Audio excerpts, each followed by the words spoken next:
चिंतन करने की जरूरत तो जरूर है। दूसरी बात, बिल्कुल मैं उसको पॉजिटिवली ले रहा हूँ, आप ये ना समझें कि हमें बात बुरी लगी। आत्मचिंतन, मेरी पत्नी भी रोज यही कहती है कि आत्मचिंतन करने की जरूरत है, पागल हो गए हो। मेरे भाई बंधु भी यही बता रहे हैं कि पागल हो गए हो, अपना अच्छा खासा जिंदगी छोड़ के दीवार पर सर मारने जैसा काम शुरू कर दिया है। आत्मचिंतन की जरूरत तो है। आपका सुना, अभी भाई साहब ने कहा कि जिन लोगों के पास मोबाइल है उनको तो पूरी समझ है, वो ज्यादातर लोग आपको पसंद करते हैं। ये बताइए कि जो अंतिम पीढ़ी पर, अंतिम सीढ़ी पर लोग हैं जिनके पास मोबाइल नहीं है, खेत में काम कर रहा है, उसको कैसे सुधारें, उसको कैसे बताएं? क्योंकि जब तक वो नहीं सुने समझेगा तब तक आप जीत नहीं सकते। ऐसी इनकी पीड़ा है या चिंता है। मेरे भाई 5 करोड़ लोग बिहार में इंटरनेट पर उपलब्ध हैं।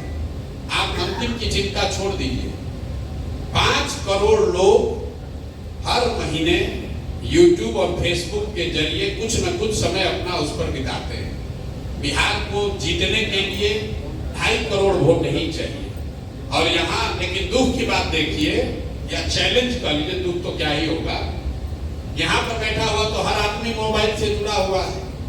आप लोग तो प्रबुद्ध भी हैं, सुनते भी हैं, पढ़ते भी हैं, चिंतन भी करते हैं, और आपने अभी कोई एक भी सवाल ऐसा नहीं पूछा है जिसको मैंने इंटरनेट पर 1 बार नहीं, 2 बार नहीं, दसियों बार जिसका जवाब न दिया। तो चिंता का कारण ये नहीं है कि खेत में काम करने वाली महिला को पता नहीं है कि जन स्वराज क्या है।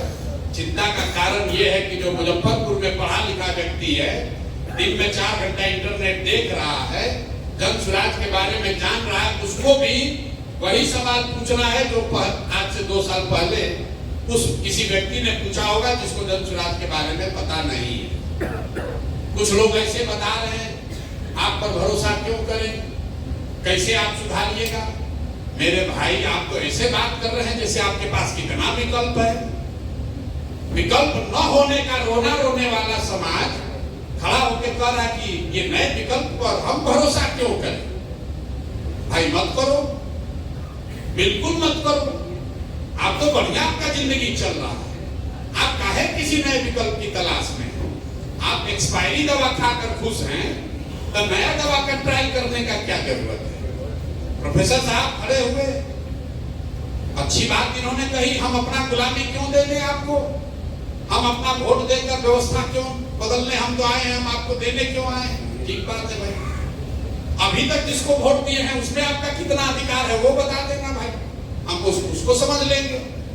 यहाँ पर बैठे हुए जितने लोग हैं, 2/3 से ज्यादा लोग बिना व्यक्तिगत राय पूछे हुए हम कह सकते हैं कि आपने एनडीए को, भाजपा को वोट दिया होगा। साथ में आप ये भी कह रहे हैं कि आपकी दुर्दशा कितनी है और कितने बार से एनडीए को वोट दे रहे हैं, ये भी आपको मालूम है। तो भाई, आप इतने ही बड़े प्रबुद्ध हैं, इतने समझदार हैं, तो आपकी इतनी दुर्दशा है तो एनडीए छोड़कर कोई दूसरा विकल्प बना लेते हैं।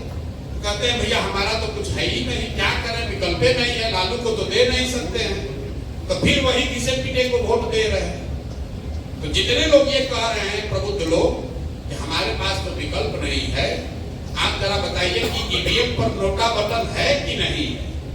और आप लोग तो पढ़े लिखे व्यक्ति हैं, अगर नोटा को किसी दूसरे उम्मीदवार से ज्यादा वोट आ गया होता तो कानून कहता है कि फिर से चुनाव होता, तो काहे नहीं आपने नोटा को वोट दे दिया?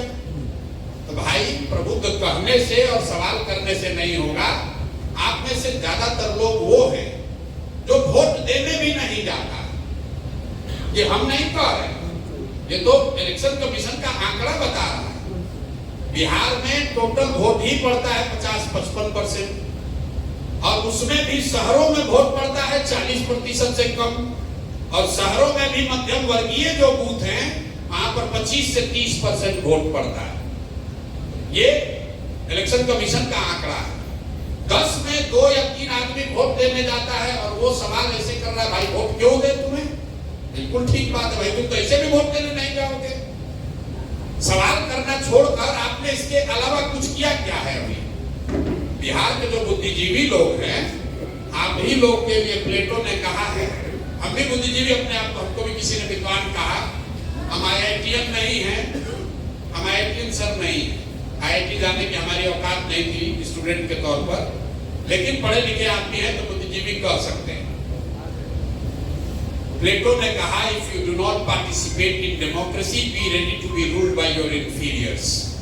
अगर आप राजनीति में भागीदार नहीं हैं तो इस बात के लिए तैयार रहिए कि कोई मूर्ख आदमी राजा बनकर आप पर शासन करेगा।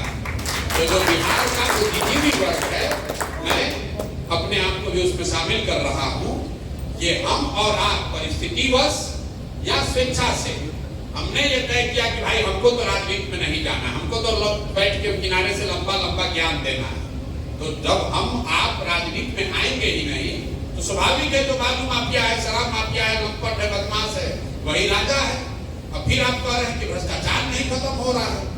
बालू माफिया सर अगर जीत कर आपका सांसद बनेगा तो चोरी नहीं करेगा, तो आपके बच्चों की पढ़ाई की चिंता करेगा। जैसा बोइएगा वो काटिएगा, जैसा बोइएगा वही ना काटिएगा। भाई आप कह रहे हैं कि आपकी क्यों जन सुराज पर भरोसा करें? भरोसा जन सुराज पर बिल्कुल मत कीजिए। आपने कहा व्यवस्था कैसे सुधरेगी? व्यवस्था सुधारने का सीधा तरीका यह है कि जिसको भी चुनिए, जिस किसी को भी चुनिए, उसको अकाउंटेबल बनाइए। अकाउंटेबल कैसे बनेगा? 5 वर्ष आपका वोट व्यवस्था ने बनाया है 5 वर्ष के लिए। जिसको अच्छा लगे, जिस पर भरोसा जमे, उसको वोट दीजिए। लेकिन वो वोट, वो भरोसा 5 वर्ष के लिए होना चाहिए। 35 वर्ष की बंधुआ मजदूरी नहीं होनी चाहिए। पूरे देश में 5 राज्य, तमिलनाडु, केरल, आंध्र प्रदेश, तेलंगाना और कर्नाटक, 5 राज्य मिलकर 1/3 GDP इन्हीं 5 राज्यों में है। सबसे ज्यादा तरक्की इन 5 राज्यों में हुआ है। एक विशेष बात क्या है इन 5 राज्य में? कोई व्यक्ति 78 साल में आज तक वहां 10 वर्ष से ज्यादा मुख्यमंत्री नहीं बना है। तरक्की सबसे ज्यादा वहां हुई है और सरकारें सबसे ज्यादा वहां बदली गई है, क्योंकि हर आदमी जो चुनकर आ रहा है या सत्ता में बैठा है, उसको ये डर है कि अगर मैं काम नहीं करूंगा तो जनता हमको हटा देगी। बिहार में नेता को, दल को वो डर ही खत्म हो गया है। उसको मालूम है कि मुजफ्फरपुर का आदमी चाहे गटर में रहेगा, लेकिन लालू के सामने जब हम एनडीए भाजपा का टिकट लेकर आएंगे तो हम ही को वोट देगा। गाली दे कर देगा, रोक कर देगा, लेकिन हम ही को देगा। तो क्यों आपके गटर की चिंता करे? क्यों आपका सड़क सुधारे? क्यों आपके लिए पढ़ाई की बात करे? तो भाई व्यवस्था अगर सुधारना है तो आपको वोट चाहे जिस किसी को भी दीजिए, उसको अकाउंटेबल बनाइए। जन सुराज को भी दीजिए तो इस ये भावना से दीजिए कि जन सुराज वाले काम नहीं करेंगे तो 5 वर्ष में उनको झाड़ू मार के भगाएंगे। अगर आप वो कीजिएगा तभी व्यवस्था सुधरेगी। किसी के माथे पर नहीं लिखा हुआ है कि हम जीत कर आएंगे तो ईमानदार बने रहेंगे। भैया जिसको चोरी करने का अवसर नहीं मिला वो सब ईमानदार ही है। ईमानदारी की परीक्षा तो तब न है जब आपको चोरी करने का अवसर हो। तो कुर्सी पर जाने से पहले हर व्यक्ति, हर नेता ईमानदार है। जब लक्ष्मी की गर्मी इतनी होती है कि कुर्सी पर बैठे कि सारा सिद्धांत गया तेल लेने, तो जन सुराज हो या कोई दूसरा दल हो, जब तक आप समाज में ये व्यवस्था नहीं बनाएंगे कि काम नहीं करोगे तो तुम्हें वोट नहीं देंगे। अभी आप प्रबुद्ध कर रहे, काम नहीं किया, कल वोट होगा तो आपको लगेगा हमारा जाते का है, भूमिहार है, कुशवाहा है, पंडित है, वोटवा तो इसी को देंगे।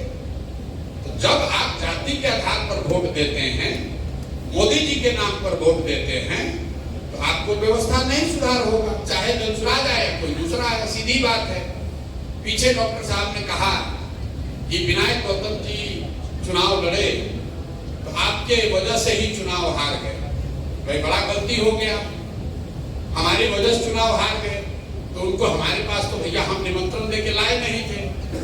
उनको ये सुझाव अगर आप देंगे मित्र के तौर पर कि विनायक गौतम जी आगे से प्रसाद किशोर के साथ चुनाव नहीं लड़ना, हम लोग के साथ चुनाव लड़ना, जीत जाना, बात खत्म हो गई।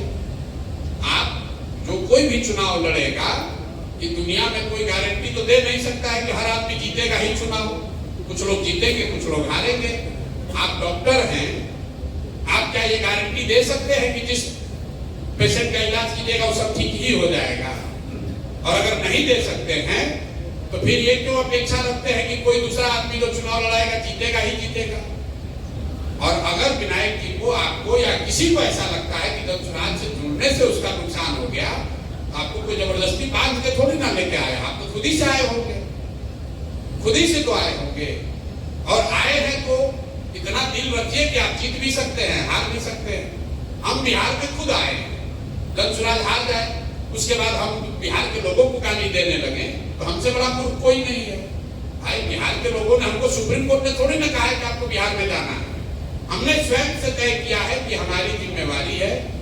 मैं समझता हूं कि मैं बिहार में कुछ कर सकता हूं, इसलिए मैं प्रयास कर रहा हूं। सफलता मिले या न मिले, ये मेरा अपना उत्तरदायित्व तो बनता है कि मैं इस मिट्टी के लिए, इस राज्य के लिए कुछ करूं, इसलिए कर रहा हूं। इसलिए नहीं कर रहा हूं हमको एमएलए बनना है, एमएलए मंत्री नहीं बनना है।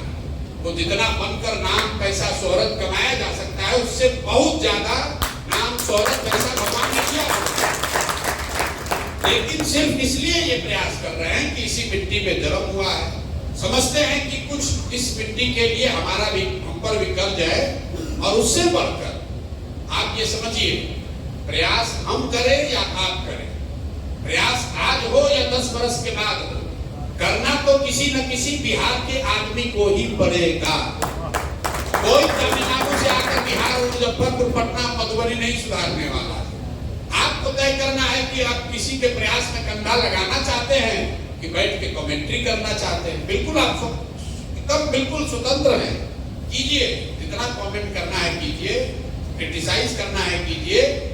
जो विकल्प नहीं होने की बात करते हैं, हम आपको कम से कम 100 ऐसा उदाहरण दे सकते हैं जब समाज में कोई अच्छा आदमी हिम्मत करके खड़ा हुआ, चाहे निर्दलीय ही खड़ा हुआ, और जब कोई अच्छा आदमी खड़ा होता है तो सब आदमी मिलकर कहता है ना आदमी तो बहुत अच्छा है, हाँ लेकिन जीतेगा नहीं, अरे वोटे मेरा बर्बाद हो जाएगा। तो आदमी को आप हरा देते हैं, आपको लग रहा है कि आपका वोट बर्बाद हो जाएगा, अगर उसको वोट दीजिएगा तो वोट बर्बाद हो जाएगा। मेरे भाई, जब किसी अच्छे आदमी को आप वोट नहीं देते हैं, कोई एक अच्छा आदमी चुनाव हारता है तो 100 अच्छे लोगों का मनोबल टूटता है। वो सोचता है कि आदमी में हम वोट नहीं देंगे।